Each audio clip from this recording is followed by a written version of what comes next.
Assalamualaikum warahmatullahi wabarakatuh. Saya Jelita Silalahi, mahasiswa PPG dalam jabatan Angkatan 3 Universitas Lampung Mangkurat.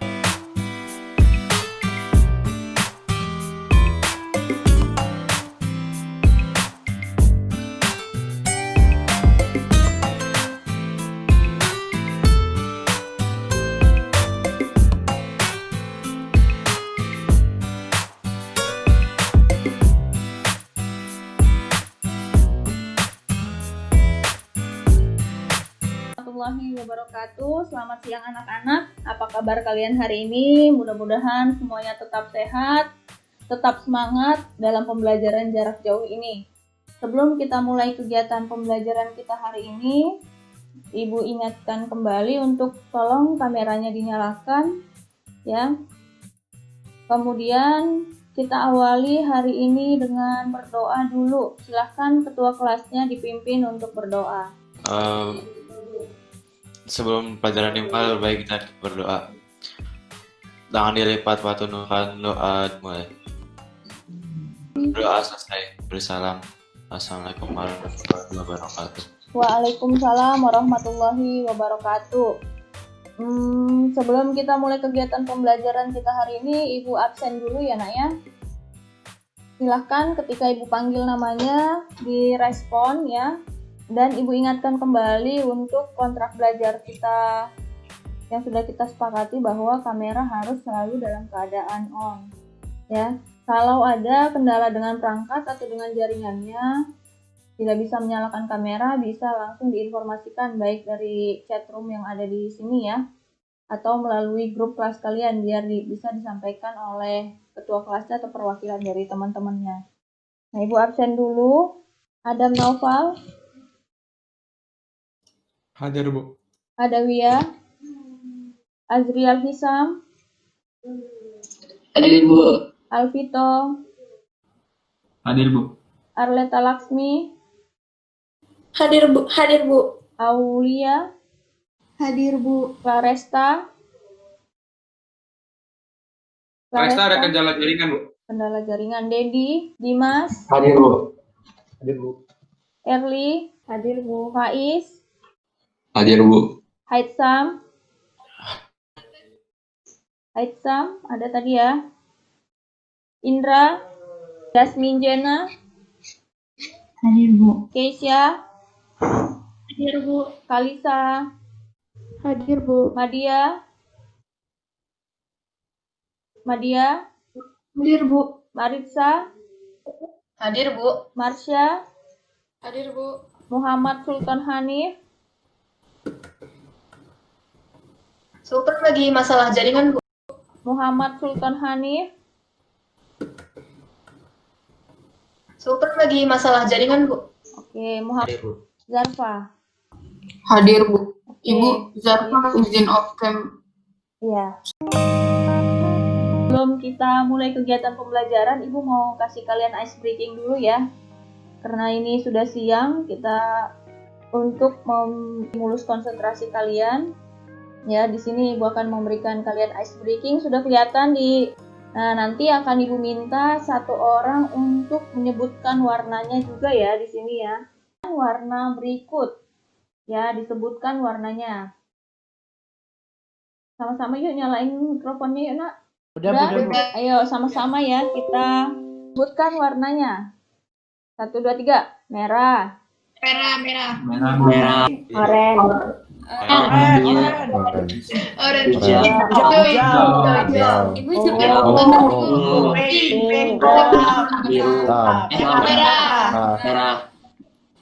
Merah. Oke, coba siapa yang bersedia untuk satu orang aja nyobain. Raka mungkin bersedia, Raka? Siap, Raka? Mau? Merah, Bu, merah. Oke. Biru. Cepet lo ya. Oren.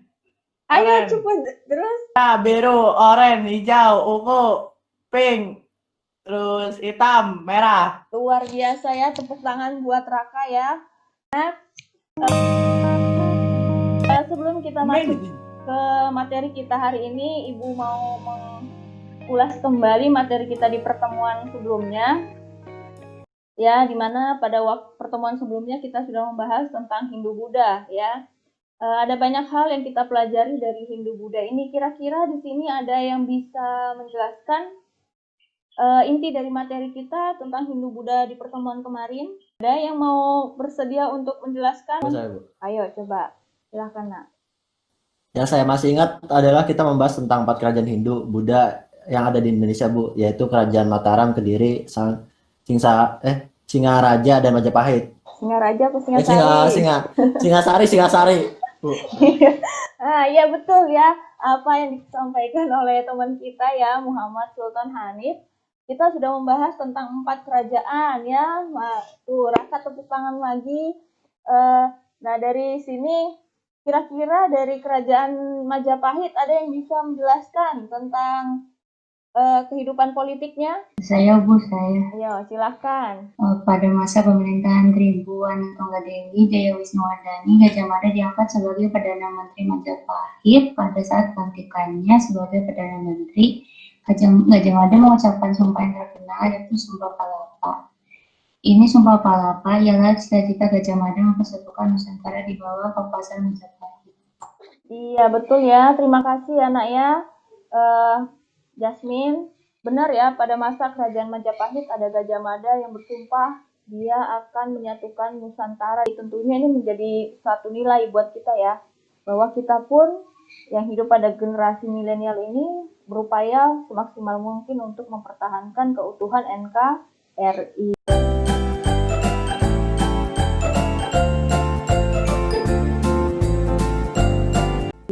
Ya, nah kemudian kita akan masuk ke kegiatan inti kita.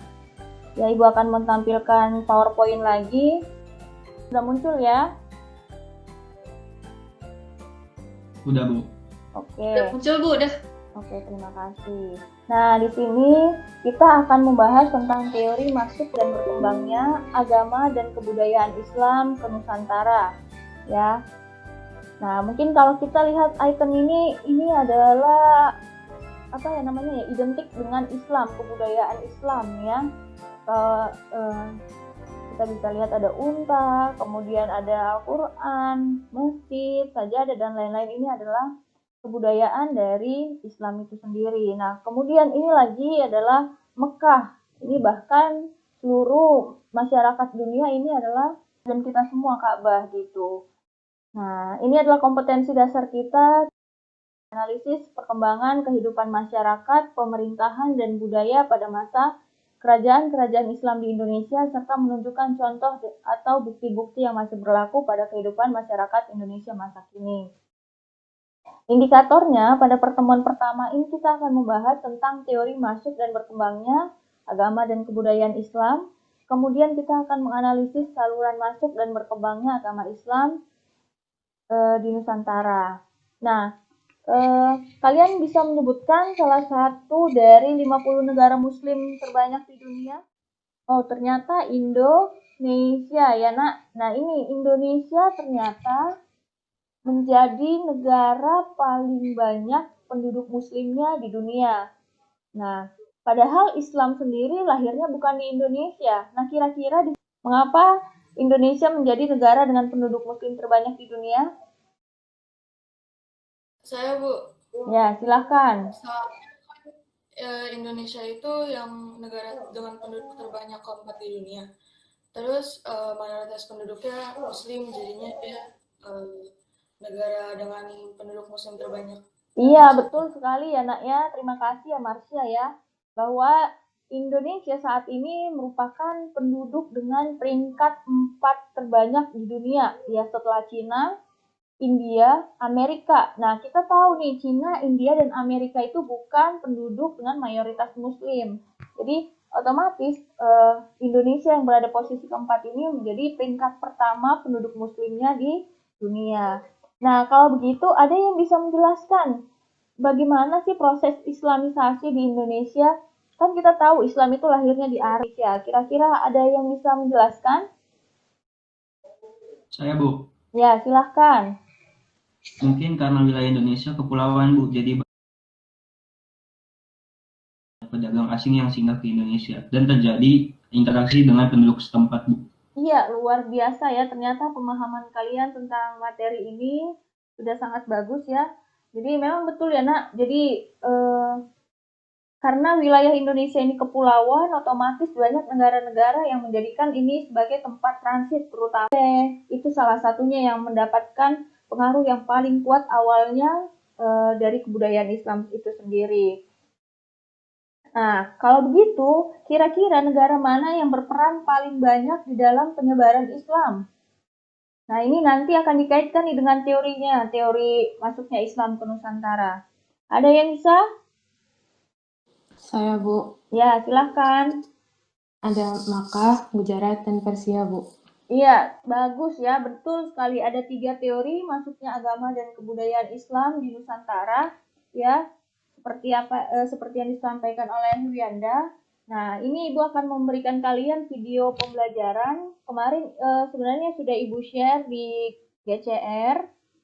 GCR kalian itu sudah Ibu sertakan apa-apa yang akan kita bahas pada pertemuan hari ini, termasuk salah satunya adalah video pembelajaran kita. Bentar, lagi loading ya.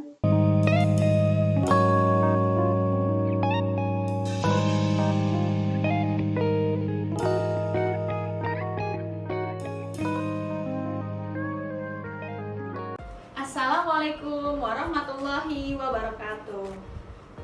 Pendidikan dan dakwah visi Al-Azhar mewujudkan intelektual muslim yang berakhlak mulia dan taat.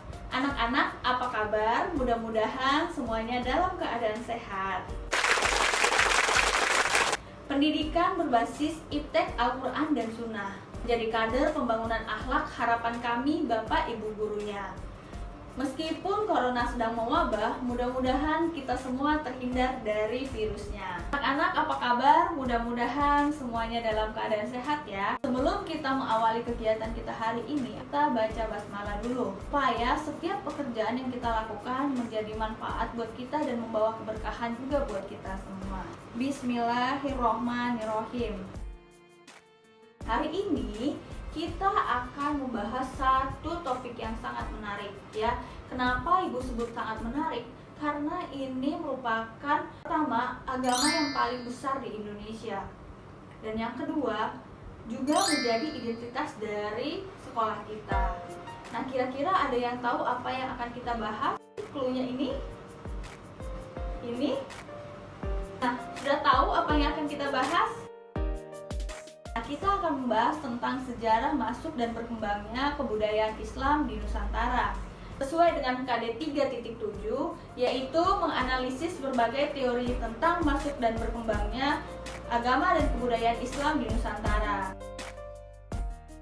Kita akan membahas banyak hal yang menarik dan tentunya sesuai dengan Al-Quran surat Yusuf ayat 111. لقد كان في قصصهم عبرة لأولي الألباب. Sungguh pada kisah-kisah mereka itu terdapat pengajaran bagi mereka yang berakal. Nah, harapan Ibu setelah kita mempelajari materi ini akan menambah wawasan kita, pengetahuan kita, dan menambah keimanan kita terhadap Islam. Secara garis besar, ada 3 teori tentang masuknya Islam ke Nusantara. Yang pertama adalah teori Gujarat, yang kedua adalah teori Persia, dan yang ketiga adalah teori Mekah. Dari setiap teori-teori ini, kita akan membahas yang pertama adalah asalnya, kedua adalah tokoh pendukungnya, ketiga adalah bukti teori tersebut. Teori ini dikemukakan oleh Snook Horgrove yang mengatakan bahwa Islam yang ada di Nusantara berasal dari India bagian barat. Nah, tentunya pernyataan ini didukung oleh bukti yang pertama adalah batu nisan Sultan Malik Al-Saleh, Sultan dari Samudra Pasai yang bercorak Gujarat.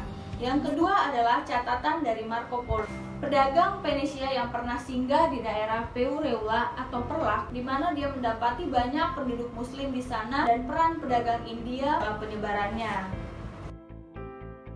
Akan tetapi, kelemahan dari teori ini adalah kerajaan Samudra Pasai menganut mazhab Syafi'i. Sementara Gujarat pada saat proses Islamisasi masih menjadi kerajaan Hindu. Teori yang kedua yaitu teori Persia. Teori ini dikemukakan oleh Hussein Jayadiningrat. Nah, teori ini dikemukakan berdasarkan adanya persamaan budaya antara Persia dengan Nusantara.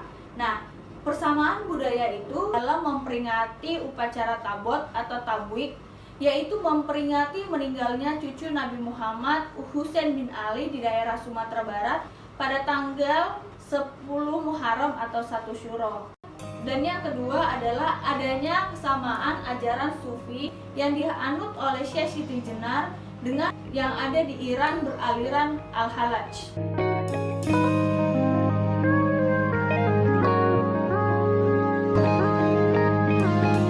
Selanjutnya, teori yang ketiga, yaitu teori Makkah. Teori ini dikemukakan oleh Buya Hamka dan Van Leur pada tahun 1000 dengan yang ada di Mekah, yaitu Mazhab Syafi'i.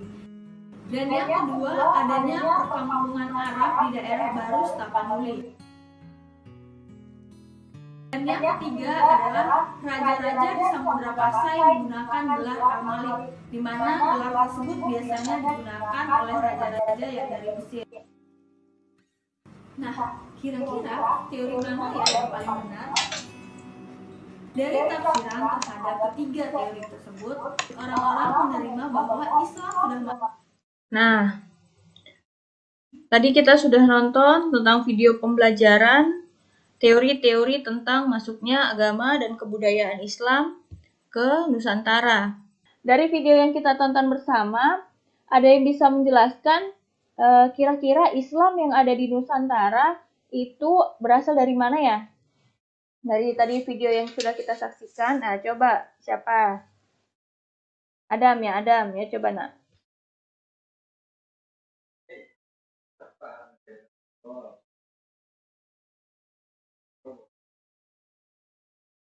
Iya betul ya apa yang disampaikan oleh Adam. Adam mengatakan dari India Bu, karena apa tadi paling dekat Asia Selatan ya India itu ya. Kemudian tapi Arab Bu, karena di sini banyak ditemukan kampung Arab ya. Benar juga sih. Nah sekarang kalau menurut kalian bukti yang paling kuat itu dari negara mana? Ya coba ini Savana ya benar.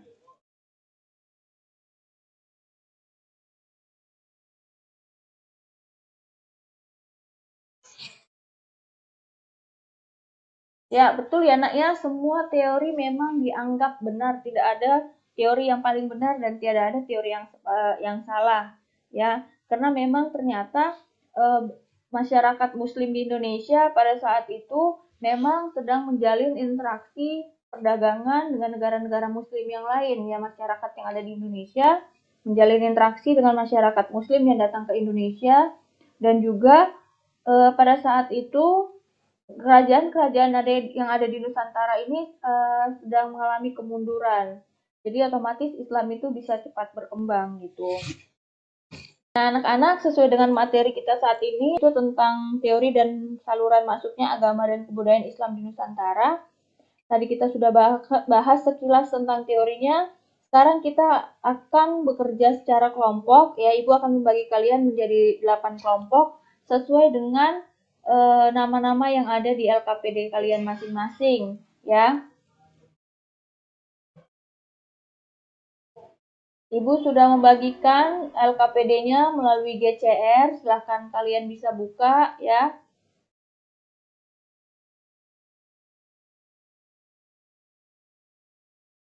Di situ sudah dijelaskan apa saja yang menjadi kegiatan kita hari ini, baik itu tugas individu maupun tugas kelompoknya. Nah, untuk tugas kelompok, kalian bisa silahkan dikerjakan masing-masing berdasarkan nama yang ada di kelompok.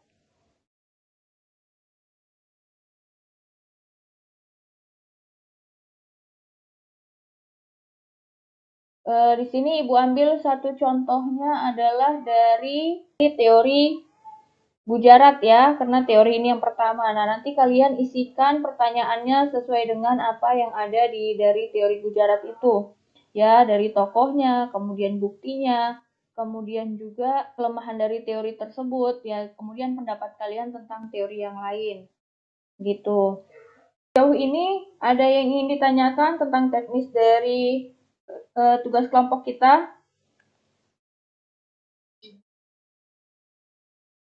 Iya, kita akan mempresentasikan hasil dari diskusi kelompok kalian. Silahkan kalian bentuk bentuk diskusi melalui grup WA kalian. Kemudian nanti hasil dari diskusi yang sudah kalian lakukan itu silahkan kalian presentasikan dan jangan lupa hasilnya nanti dikirimkan melalui GCR. Nanti kita akan mulai presentasi di pukul 11:31 ya nak. 11:31 Ibu ingatkan kembali ya untuk tugas-tugas yang belum, yang sejarah Indonesia udah Ibu bagikan linknya ke wali kelas. Wali kelasnya pasti sudah bagikan. Sudah selesai diskusi kelompoknya ya. Nah anak-anak waktunya sudah selesai. Sekarang saatnya kita untuk melakukan presentasi. Untuk format penilaian diskusi, silahkan kalian lihat petunjuknya di LKPD. Jadi kalian, Ibu harap bisa aktif ya untuk menanggapi, bertanya, menjawab apa yang disampaikan oleh temannya gitu. Jadi itu menjadi salah satu aspek dalam penilaian kita. Nah, untuk yang pertama melakukan presentasi yaitu sesuai dengan nama teori ya, teori dari Gujarat. Silahkan siapa perwakilan dari kelompok Gujarat bisa mempresentasikan hasil diskusinya. Silahkan nak. Waalaikumsalam warahmatullahi.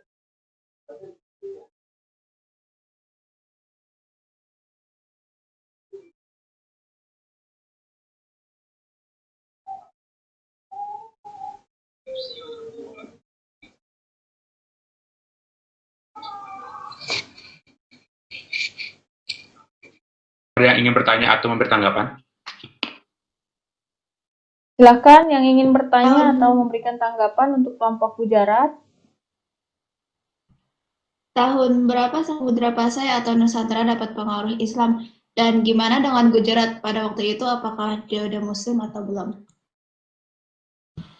Saya bantu jawab. Ketika Islamisasi di Samudra Pasai, Gujarat masih merupakan sebuah kerajaan Hindu. Baru 1 tahun kemudian, Gujarat ditaklukkan oleh kekuasaan Muslim.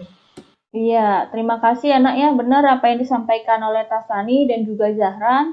Apa yang disampaikan oleh Zahran dan Tasani benar bahwa proses Islamisasi di Gujarat itu, Islamisasi di Samudra Pasai itu terjadi 1 tahun kemudian setelah si Gujarat ini gitu. Jadi dia masih Hindu pada saat itu. Jadi memang ini yang menjadi salah satu kelemahan dari teori Gujarat ini.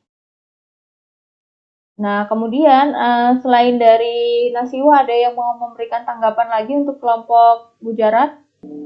Nah, kalau tidak ada, kita lanjutkan ke teori Persia. Silahkan kelompok Persia untuk melakukan presentasi. Oke, Bu. Baik. Assalamualaikum warahmatullahi wabarakatuh. Waalaikumsalam warahmatullahi wabarakatuh. Kami dari kelompok Persia mempresentasikan hasil diskusi kami. Teori ini dicetuskan oleh Pangeran Arya Hussein Jayadiningrat. Di antaranya persamaan dengan Persia dalam hal budaya, semisal seni kaligrafi yang terpahat pada batu-batu nisan bercorak Islam di Nusantara. Lalu adanya persamaan budaya yaitu peringatan Asyura. Kemudian adanya persamaan sufi antara Syekh Siti Jenar dan ulama Persia bernama Al-Halaj. Dan yang terakhir, penggunaan bahasa Parsi dalam sistem mengeja huruf Arab untuk tanda bunyi. Demikian presentasi dari kelompok kami. Apakah ada yang ingin memberi masukan? Silakan yang memberikan masukan. Saya ada masukan, Bu. Ya, silakan Marisa. Dari yang pernah saya baca itu, salah satu kelemahan dari teori Persia ini, pada masa tersebut, Persia ini belum menjadi pusat pergerakan Islam. Jadi waktu itu menjadi pusat pergerakan Islam itu daerah Mekah, Madinah, Baghdad, sama Damaskus aja. Iya, benar ya. Oke, terima kasih atas. Ya, terima kasih ya Marisa atas masukannya. Ya benar ya apa yang disampaikan oleh teori kelompok Gujarat ya. Dan masukan dari Marisa memang benar bahwa pada saat itu memang Persia pada saat itu bukan menjadi negara yang menjadi tempat pergerakan Islam itu sendiri. Dan untuk teori Persia ini sendiri itu bisa kita lihat contohnya adalah upacara Tabuik ya nak ya di Sumatera Barat. Ya mungkin kalau kalian ada yang asalnya dari Padang, ada upacara tabot namanya di sana atau tabuik. Atau malam satu suro kan biasanya ada yang cuci keris atau apa segala macam. Nah ternyata budaya seperti itu merupakan akulturasi dari si Persia ini ke Indonesia seperti itu. Nah, terima kasih atas diskusi kelompoknya. Ibu lihat kalian sudah sangat aktif, sudah sangat bagus sekali. Silahkan kalian kirimkan hasil diskusi kalian melalui Google Form yang sudah Ibu sediakan di LKPD kalian ya. Nah, kemudian nanti di akhir kegiatan pembelajaran ini Ibu akan mengkonfirmasi pemahaman anak-anak dengan cara melakukan evaluasi pembelajaran, kuisis ya, game edukasi. Dan nanti akan Ibu bagikan linknya.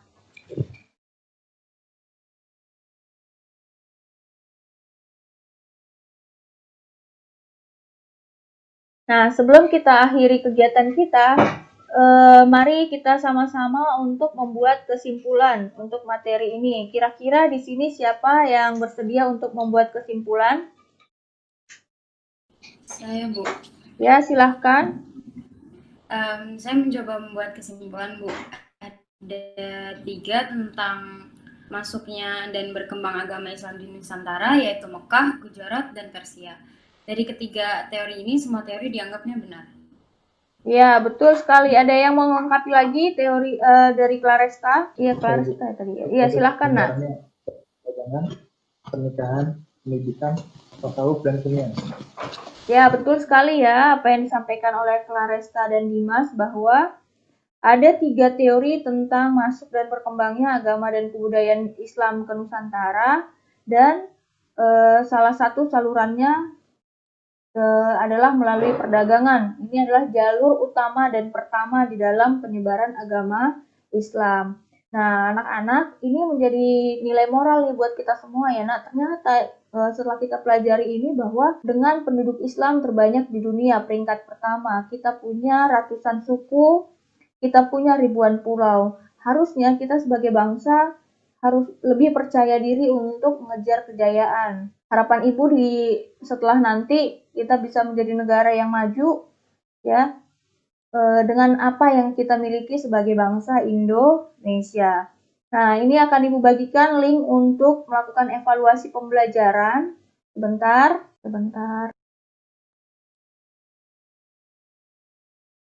Ibu bagikan linknya di chatroom, silahkan. Kita mulai ya. Ayo yang lain silahkan bergabung.